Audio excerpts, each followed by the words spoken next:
朋友们，咱们今天来聊一个特别沉重，但又跟咱们每个人都息息相关的话题。最近我刷视频，看到一位叫赵九妹的教育博主，她的一番话真是像一道惊雷，劈开了蒙在教育上空那层厚厚的乌云，让我感触特别深。她对着一群高中生和家长们说：别再卷了，你们卷不动，也卷不赢。这话听着扎心，但说真的，这可能就是最清醒的现实。咱们中国的教育现在哪里还仅仅是孩子读书上学那么简单啊？它早就变成了一场没有硝烟的战争，一场整个家庭甚至整个家族都必须总动员的阶级保卫战。咱们都害怕，怕一不小心孩子就从咱们这个阶层滑落下去了。所以高考这座独木桥就成了所有人命运的审判场，分数就像一个无形的烙印，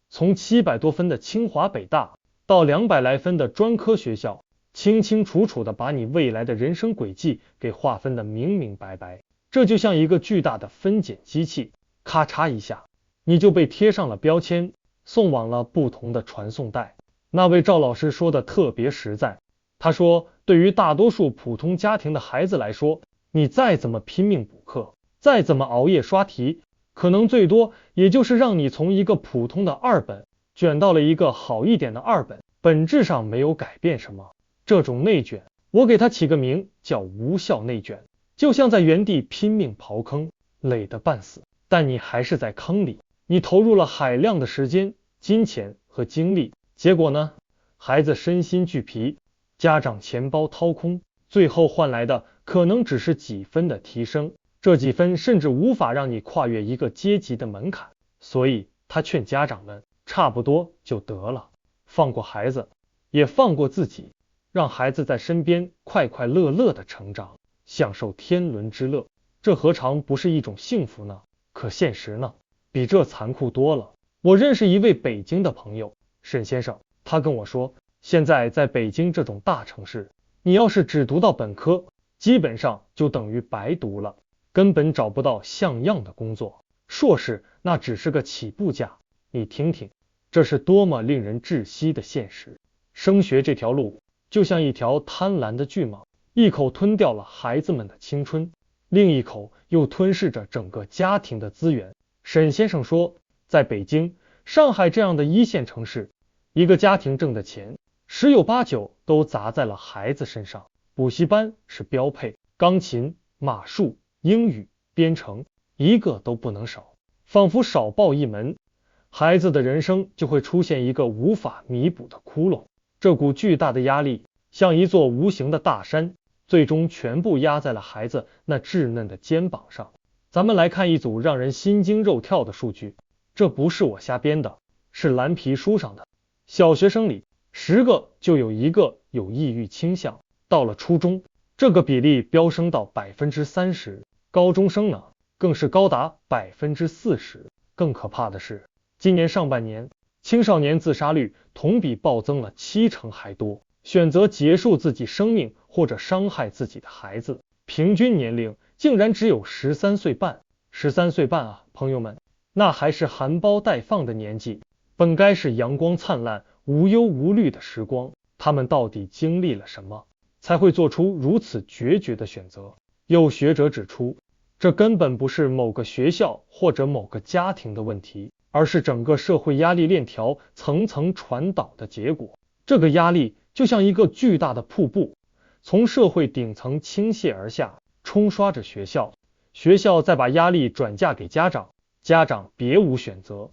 只能把所有的焦虑和期望都压在孩子身上，孩子就成了这个压力链条最末端，也是最脆弱的那个承受者。家庭本应该是孩子温暖的港湾，是他们躲避风雨的地方，可现在呢，它却成了压垮孩子的最后一根稻草。我看到另一位心理咨询博主提到一个概念，叫教育界的3不困境，我觉得总结的太精辟了，就是家长不敢承认自己的孩子有问题，学校不知道怎么处理这些有心理问题的孩子，而整个社会又对这些孩子不够包容，甚至充满了病耻感。所谓病耻感，就是觉得生病是一件丢人的事，很多孩子因为情绪问题休学，5年内这个比例增加了2倍多，而这些休学的孩子里，将近一半都有过自残行为。他们想要回到学校，却因为害怕别人异样的眼光而失败。那么问题的根源到底在哪儿呢？一位法学学者刘先生点破了关键。他说，从上世纪90年代末开始，咱们国家大学疯狂扩招，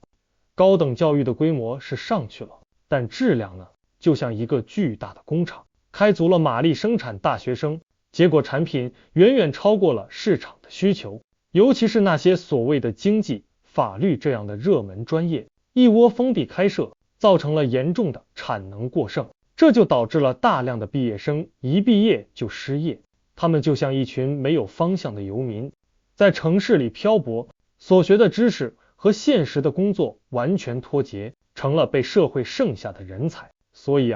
考研热的背后，并不是孩子们真的对学术有多么热爱，而是对就业压力的一种延迟处理。说白了，就是因为找不到工作，所以才选择去读研究生，想着能在象牙塔里再躲几年，晚一点面对残酷的社会。这就像一场必输的牌局，你明知道结果，却还是想方设法拖延最后摊牌的时间。更可悲的是，在这样一种被经济利益驱动的浪潮下，连教育本身都变味了。教师这个曾经被誉为人类灵魂工程师的神圣职业，如今在很多人身上也开始商品化了。他们不再传道授业解惑，甚至连自己的专业知识都不过硬。他们更像是一个个销售，把教育当成一门生意来做。这个本该受人尊敬的职业，在某种程度上反而成了压迫青少年的帮凶。那位赵老师最后的总结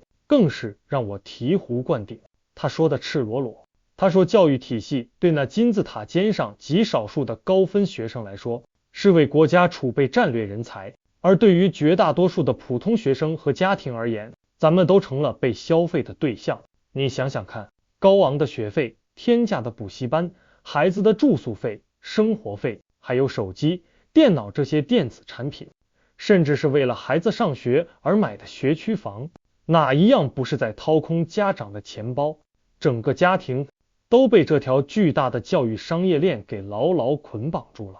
当房地产这个经济引擎熄火之后，谁来拉动内需呢？靠的就是咱们这些大学生和他们背后的家长啊！这话说的多么一针见血，又多么令人心酸。教育在完成了社会阶层分流这个残酷任务的同时，竟然还悄无声息的成了刺激经济增长的一架马车。这或许就是我们这个时代教育最大的悲哀吧。好了，我今天就讲到这里，谢谢各位。